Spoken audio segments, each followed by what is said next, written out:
కేతిరెడ్డి పెద్దారెడ్డిని గత 15 నెలలుగా తన సొంత ఊరుకు రానీయకుండా తన ఇంట్లో అడుగు పెట్టనీయకుండా చేసిన ఘనత టీడీపీ సీనియర్ నేత మాజీ ఎమ్మెల్యే జేసీ ప్రభాకర్ రెడ్డికే దక్కుతుంది. తాజాగా కూడా ఆయన హైకోర్టు ఆదేశాలతో వచ్చినా కూడా పోలీసులు లా అండ్ ఆర్డర్ పేరు చెప్పి వెనక్కి పంపించేశారు.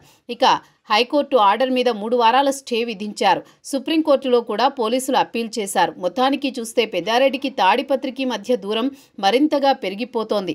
ఆయన జేసీ పంతం మేరకు ఎప్పటికీ తాడిపత్రిలో అడుగు పెట్టలేడని అనుకుంటున్నారు.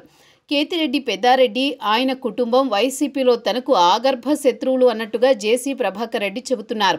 ఆయన తప్ప వైసీపీ ఎవరైనా తమ పార్టీకి కూటమికి ఎదురొచ్చి రాజకీయం చేసుకోవచ్చని జేసీ అంటున్నారు. తనది వ్యక్తిగతమైన వైరమని చెబుతున్నారు. ఆయన రాజకీయాలను అలా చేశారని చెబుతూ పెద్దారెడ్డిని వదులుకోవాల్సిందే అని వైసీపీ హైకమాండ్కి పరోక్షంగా సంకేతాలు పంపుతున్నారు. అయితే ఇదంతా పెద్దారెడ్డి స్వయంకృతమని అంటున్నారు. ఆయన 2019 నుంచి 2024 మధ్యకాలంలో 5 ఏళ్లు ఎమ్మెల్యేగా ఉంటూ జేసీ ఫ్యామిలీల మీద ఒక స్థాయిలో రాజకీయం చేశారు. జేసీల అనుచరులను ఇబ్బంది పెట్టారు. వారిలో కొందరిని నియోజకవర్గం నుంచి బహిష్కరించారు.